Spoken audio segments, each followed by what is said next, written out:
Renungan Pagi Bersama Allah di Waktu Fajar oleh Ellen G. White, 6 Januari 2022. Mari kita berdoa. Bapa kami yang di sorga, Allah pencipta langit dan bumi, laut dan segala isinya, Allah yang maha besar, maha kuasa, sumber segalanya, yang kami sembah selalu melalui anak-Mu yang tunggal, Yesus Kristus. Terpujilah Yesus, anak Allah yang maha tinggi, yang adalah anak domba yang menghapus dosa dunia ini. Pada pagi hari ini kami bersyukur boleh bangun dan berbakti, dan sebagaimana membaca dan mendengarkan nasihat firman Tuhan, kiranya ini menjadi kekuatan dan pembaharuan bagi masing-masing kami, agar kami hanya datang kepada Yesus satu-satunya pengantara kami. Berkati kami sepanjang perbaktian ini, kehendak-Mu yang jadi. Ampun kami akan dosa dan salah, karena kami berdoa hanya dalam nama anak Allah yang tunggal, Yesus Kristus, yang adalah Tuhan dan Juru Selamat kami. Amin. Renungan hari ini akan dibacakan oleh Saudara Jansen Siregar. Kepada Saudara Jansen, kami persilahkan. Selamat pagi. Renungan pagi kita tanggal 6 Januari 2022 berjudul Allah memberikan pada kita seorang pengantara. Ayatnya terdapat di Ibrani 7 ayat 25 yang berbunyi, karena itu ia sanggup juga menyelamatkan dengan sempurna semua orang yang oleh Dia datang kepada Allah, sebab Ia hidup senantiasa untuk menjadi pengantara mereka. Janji dan pemberian Allah atas nama kita tidaklah terbatas. Tahta kasih merupakan daya tarik yang tertinggi, karena Dia yang duduk di tahta itu mengizinkan kita memanggil Dia Bapa. Tetapi Allah tidak menganggap prinsip keselamatan lengkap, sementara hanya diisi dengan kasih-Nya sendiri. Dengan penunjukannya, Dia telah meletakkan di altar-Nya seorang pembela yang mengenakan sifat kita. Sebagai pengantara kita, pekerjaannya adalah memperkenalkan kita kepada Allah sebagai putra dan putrinya. Kepada mereka, Dia memberi kuasa berdasarkan jasanya sendiri untuk menjadi anggota keluarga kerajaan, anak-anak Raja Surgawi. Dan Bapa menunjukkan kasih-Nya yang tak terbatas kepada Kristus, yang membayar tebusan kita dengan darah-Nya, oleh menerima dan menyambut sahabat-sahabat Kristus sebagai sahabat-Nya. Dia puas dengan penebusan yang dibuat.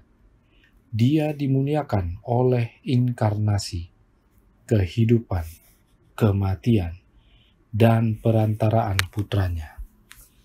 Segera setelah anak Allah mendekati tahta rahmat, Ia menjadi pembela yang agung pada setiap orang yang menyesal dan memohon pengampunan. Kristus mendengarkan dan mengabulkannya, serta menjadikannya miliknya sendiri, menyajikan permohonannya di hadapan Bapa sebagai permintaannya sendiri. Saat Kristus mengantarai bagi kita, Bapa membuka semua harta kasih karunia-Nya untuk kita gunakan, untuk dinikmati, dan untuk dikomunikasikan kepada orang lain. Allah menginginkan anak-anak-Nya yang taat untuk menuntut berkat-Nya dan untuk datang ke hadapan-Nya dengan ujian dan ucapan syukur. Allah adalah sumber kehidupan dan kekuatan. Dikutip dari Testimonies jilid 6, halaman 363 dan 364. Terima kasih dan Tuhan Yesus memberkati. Terima kasih atas penata layanan Saudara Jansen. Tuhan Yesus memberkati. Selamat pagi saudaraku dalam Tuhan. Renungan hari ini adalah kebenaran yang sangat penting dipahami dengan benar oleh umat-umat Allah yang setia. Sebab di dalam gereja Advent itu sendiri ada pengertian yang berbeda. Ada yang menyatakan hanya satu pengantara, tetapi ada juga yang mengatakan dua pengantara. I believe Christ's intercession to the Father proves that he is a different entity from the Father. And the Holy Spirit's intercession proves his distinct personhood. Pada tahun 2020, 3ABN membahas tentang Roh Kudus dan menyatakan bahwa Roh Kudus adalah oknum yang berbeda dari Bapa dan Anak, sebagaimana ajaran doktrin Trinitas yang juga berperan sebagai pengantara. Artinya, ada dua pengantara yang diajarkan oleh doktrin Trinitas. Hal ini mereka dasarkan pada Roma 8 ayat 26. Kemudian, And so Jesus Christ is that mediator between God and man. There is no other mediator. There is one. And I like to stress that because there are certain religious groups that stress that there's another mediator, and this is not true. Jesus is the one mediator. John chapter 14, verse 6, Jesus begins to help us understand that he is the one. Notice, Jesus said to him, I am the way, the truth, and the life. No one comes to the Father except through me. So you cannot come through the Father except through Jesus Christ. ini adalah pekabaran 3ABN tahun 2022. 2 tahun sesudah yang tadi. Dan ini didasarkan atas pekabaran Sekolah Sabat Triwulan 1 tahun 2022 yang diambil dari buku Ibrani. Sang pendeta mengajarkan bahwa hanya ada satu pengantara, yaitu Yesus Kristus. Tidak ada yang lain. Oleh karena itu, saudaraku dalam Tuhan, mari kita lihat apa yang Alkitab nyatakan dan Roh Nubuat ajarkan, agar jangan bingung melihat ajaran-ajaran yang ada. Ada yang bilang satu, ada yang bilang dua. Nah, pertama kita melihat siapa Allah yang dimaksudkan. Renungan hari ini dengan jelas menjawabnya dalam Bersama Allah di Waktu Fajar halaman 21 paragraf 1. Dia puas dengan penebusan yang dibuat. Dia dimuliakan oleh inkarnasi, kemudian kematian dan perantaraan anaknya. Dia yang dimaksudkan dalam kutipan ini adalah Allah dan dia adalah Allah Bapa. Kemudian dalam paragraf 2 dikatakan, Bersama Allah di Waktu Fajar halaman 21 paragraf 2, pada setiap orang yang menyesal dan memohon pengampunan, Kristus mendengarkan dan mengabulkannya serta menjadikannya miliknya sendiri, menyajikan permohonannya di hadapan Bapa sebagai permintaannya sendiri. Allah yang dimaksudkan adalah Allah Bapa, dan itulah sebabnya Yesus mengantarai kita kepada Bapa. Selanjutnya, mengapa hanya satu pengantara dan mengapa hanya Yesus pengantara kita? Kita baca dalam In Heavenly Places halaman 79 paragraf 4 yang menjelaskan, Bapa mendengar setiap doa yang tulus dari anak-anaknya. Suara permohonan dari bumi bersatu dengan suara pengantara kita yang memohon di sorga, dan suaranya selalu didengar Bapa. Suara permohonan anak-anak Allah yang disatukan dengan suara pengantara kita, yaitu Yesus Kristus, dan suara Yesus selalu didengar oleh Bapanya. Jika suara Yesus yang selalu didengar Bapa, apakah kita masih memerlukan oknum lain yang bukan Yesus untuk berdoa bagi kita? Sama sekali tidak perlu. Cukup Yesus dan hanya Yesus. Berikutnya, menjadi putra dan putri Allah halaman 24 paragraf 2. Dikatakan, Kristus telah menjanjikan dirinya untuk mengantarai demi kepentingan kita, dan Bapa selamanya mendengar anaknya. Tadi dikatakan selalu mendengar, sekarang dikatakan Bapa selamanya mendengar anaknya. Bapa selamanya atau selalu mendengar anaknya. Itu sebabnya Yesuslah satu-satunya pengantara kita. Kepada Yesuslah kita datang memohon, sebab Bapanya selalu dan selamanya mendengar anaknya. Dan Para Nabi dan Bapa, volume 1, halaman 416, paragraf 2, menjelaskan, dupa yang naik bersama-sama dengan doa orang Israel menggambarkan jasa dan pengantaran Kristus, kebenarannya yang sempurna yang melalui iman dihisapkan kepada umatnya, yang olehnya saja dapat menjadikan perbaktian manusia yang berdosa dapat berkenan di hadapan Allah. Di hadapan tirai bilik yang maha suci itu terdapat sebuah mezbah pengantaraan yang terus-menerus. Oleh darah dan kemenyan, Allah harus didekati, lambang-lambang yang menunjuk kepada pengantara yang agung itu, melalui mana orang-orang berdosa bisa datang dekat kepada Tuhan, dan melalui Dia sendiri sajalah rahmat dan keselamatan dapat diberikan kepada orang yang percaya dan bertobat. Saudaraku dalam Tuhan, ini suatu kutipan yang syarat dengan makna. Yang pertama, dupa itu adalah gambaran jasa dan pengantaraan dan kebenaran Kristus yang oleh iman dihisapkan kepada umat Allah. Kemudian yang kedua, mezbah dupa itu sama dengan mezbah pengantaraan, sebab itu adalah lambang Yesus, karena dupa adalah gambaran jasa dan pengantaraan dan kebenarannya. Kemudian yang ketiga, pada mezbah dupa itu ada dupa dan ada darah dibubuhkan, sebab hanya dengan darah dan dupa Allah Bapa dapat didekati. Pertanyaan bagi kita semua, jika oknum Allah Roh memang ada dan Dia juga dikatakan sebagai pengantara, sebagaimana ajaran doktrin Trinitas dalam gereja Advent yang sekarang ini, apakah Dia mempunyai darah dan dupa sehingga oleh Dia kita dapat mendekat kepada Bapa?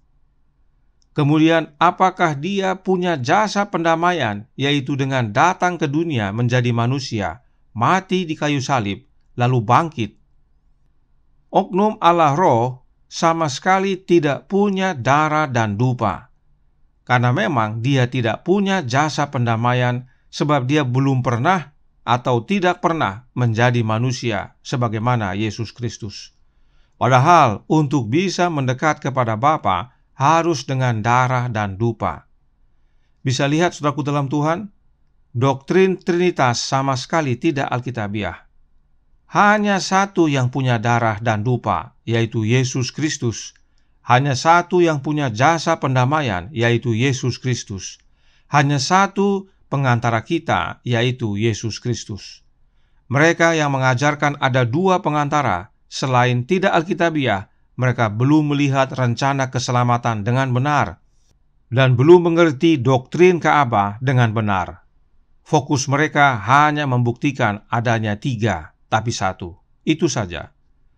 Doktrin Ka'bah sama sekali tidak mengajarkan Trinitas. Selanjutnya yang keempat. Perhatikan, Roh Nubuat berkata, hanya melalui Yesus sendiri saja rahmat dan keselamatan diberikan. Melalui Dia sendiri sajalah dikatakan. Hanya melalui Yesus saja, tidak ada yang lain. Lalu adakah kita perlu yang lain? Sama sekali tidak perlu. Cukup dan hanya Yesus. Dan yang kelima, kembali dengan jelasnya White menggunakan kata Jehovah. Lihat yang ditandai warna biru muda. Untuk menyatakan Allah Bapa. Sebab memang Allah Bapa bernama Jehovah, sebagaimana yang kita sudah pelajari beberapa hari yang lalu dan juga pada pekabaran tahun 2021. Lalu mengapa ada disebutkan Roh juga mengantarai sebagaimana dalam Roma 8 ayat 26 dan 27? Apakah itu oknum yang lain yang bukan Yesus? Tentu tidak. Itu adalah Rohnya Kristus itu sendiri. Apa buktinya? Mari kita ikuti penjelasan Alkitab berikut ini, ayat menjelaskan ayat. Yang pertama kita baca Roma 8 ayat 26 dan 27, yang berkata, demikian juga Roh membantu kita dalam kelemahan kita, sebab kita tidak tahu bagaimana sebenarnya harus berdoa. Tetapi Roh sendiri berdoa untuk kita kepada Allah dengan keluhan-keluhan yang tidak terucapkan. Nah, kata berdoa di sini diterjemahkan dari intercession atau intercede, yang mana dipahami sebagai pengantaraan. Kita lanjutkan ayat 27. Dan Allah yang menyelidiki hati nurani mengetahui maksud Roh itu, yaitu bahwa Ia sesuai dengan kehendak Allah berdoa untuk orang-orang kudus. Kembali kata berdoa di sini diambil dari kalimat yang bermakna mengantarai. Nah, untuk mengetahui roh siapa yang dimaksudkan dalam Roma 8 ayat 26 dan 27 ini, masih dalam Roma 8, kita lihat jawabnya. Mari kita mundur ke ayat 15. Di sana dikatakan, sebab kamu tidak menerima roh perbudakan yang membuat kamu menjadi takut lagi, tetapi kamu telah menerima roh yang menjadikan kamu anak Allah. Oleh roh itu kita berseru, ya Aba, ya Bapa. Perhatikan seruan roh dalam Roma 8 ayat 15 tersebut sama dengan yang dalam Galatia 4 ayat 6 yang berbunyi, dan karena kamu adalah anak, maka Allah telah menyuruh roh anaknya ke dalam hati kita yang berseru, ya Aba, ya Bapa. Artinya, roh yang dinyatakan dalam Roma 8 ayat 15 dan yang dalam Galatia 4 ayat 6 adalah sama, yaitu roh anak Allah atau roh Kristus. Sebab memang demikianlah Kristus memanggil Bapanya. Kita baca dalam Markus 14 ayat 36 katanya, ya Aba, ya Bapa, tidak ada yang mustahil bagimu. Ambillah cawan ini daripadaku, tetapi janganlah apa yang aku kehendaki, melainkan apa yang engkau kehendaki. Karenanya jelas sekali saudaraku dalam Tuhan, bila mana kita izinkan Alkitab menjelaskan dirinya sendiri. Sesuai penjelasan ayat demi ayat dalam Alkitab, Roma 8 ayat 26 dan 27 bukanlah menyatakan tentang oknum Allah roh, tetapi tentang roh Kristus. Sebab memang Yesuslah imam besar kita satu-satunya di sorga, dan Yesuslah pengantara kita yang sejati, satu-satunya yang berada di hadapan Bapa. Tidak ada yang lain. Itu sebabnya renungan hari ini berjudul, Allah memberikan pada kita seorang pengantara. Allah yang dimaksudkan adalah Allah Bapa, dan Allah Bapa memberikan kepada kita hanya satu pengantara, yaitu anaknya yang tunggal, Yesus Kristus. Yesuslah yang menjadi pengantara kita kepada Bapa. Itu sebabnya Alkitab terlebih dahulu sudah meletakkan fondasinya dalam 1 Timotius 2 ayat 5 yang berbunyi, karena Allah itu Esa, dan Esa pula Dia yang menjadi pengantara antara Allah dan manusia, yaitu manusia Kristus Yesus. Esa artinya satu.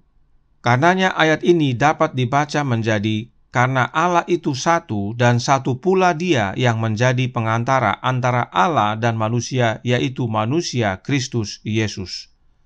Kata satu dalam ayat ini bukanlah bermakna kesatuan. Apakah buktinya? Buktinya adalah Allah yang dimaksud adalah Allah Bapa, sebagaimana Alkitab dan Roh Nubuat telah nyatakan. Jadi, kalaupun dalam gereja Advent terjadi kebingungan, ada yang bilang hanya satu pengantara kita, ada juga yang ajarkan ada dua pengantara kita, maka kembalilah ke Alkitab dan tulisan Roh Nubuat. Di sana dengan jelas dinyatakan hanya satu pengantara kita, yaitu Yesus Kristus. Sebab hanya Yesus yang mempunyai jasa pendamaian, dan hanya Yesus yang mempunyai darah dan dupa. Sebab hanya dengan darah dan dupa kita dapat mendekati Allah Bapa. Yesus secara fisik melayani di hadapan Bapa, dan oleh Roh-Nya yang kudus melayani kita di dunia ini. Ingat kembali kutipan berikut ini, terdapat dalam Kerinduan Segala Zaman, buku pertama, halaman 166, paragraf 3. Dikatakan, sementara Yesus melayani di bait suci yang di sorga, sebagai apa? Sebagai pengantara kita di hadapan Bapa. Oleh Roh-Nya, yaitu Roh-Nya Kristus itu sendiri, Ia masih juga melayani jemaat di dunia ini. Ia ditarik dari mata perasaan, artinya kita tidak lihat lagi. Akan tetapi janji perpisahannya ditepati. Apa janjinya? Dan ketahuilah aku menyertai kamu senantiasa sampai kepada akhir zaman. Matius 28 ayat 20. Yesus memang sudah kembali ke sorga dan menjadi imam besar kita atau pengantara kita di hadapan Bapa. Tetapi Dia tidak suruh oknum lain atau orang lain yang bukan dirinya untuk menyertai kita. Yesus sendiri masih tetap melayani kita, masih tetap menyertai kita, yaitu melalui kehadiran Roh-Nya, Roh Kristus itu sendiri. Sebab Dia berjanji dan Dia tepati. Kiranya ini menjadi sukacita bagi kita, agar kita hanya datang kepada Yesus, meminta kehadiran Roh-Nya, Roh Kristus dalam hati kita, agar jangan kita sia-siakan. Saat ini adalah masa hari pendamaian, agar kita dapat memohon kepada Allah Bapa melalui anaknya. Tuhan memberkati. Saya bawa dalam nama Yesus. Amin. Mari kita berdoa. Bapa kami yang di sorga, Allah pencipta langit dan bumi, laut dan segala isinya, Allah yang maha besar, maha kuasa, sumber segalanya, yang kami sembah selalu melalui anak-Mu yang tunggal, Yesus Kristus. Terima kasih atas kebenaran firman-Mu dan tulisan Roh Nubuat, yang dengan jelas menyatakan dasar-dasar kenapa hanya Yesus satu-satunya pengantara kami. Itu sebabnya Engkau ya Bapa memberikan kepada kami hanya seorang pengantara. Kiranya ini menjadi pembaharuan bagi umat-umat Allah yang setia, agar mereka jangan bingung, tetapi dengan jelas melihat kebenaran firman Tuhan dan tulisan Roh Nubuat, dan datang kepada Yesus satu-satunya pengantara kami. Tolong kami ya Bapa, curahkan roh anak-Mu dalam hati ini, jadikan kami baharu ya Yesus, kehendak-Mu yang jadi, ampunkan kami akan dosa dan salah, karena kami berdoa hanya dalam nama anak Allah yang tunggal, Yesus Kristus, yang adalah Tuhan dan Juru Selamat kami. Amin.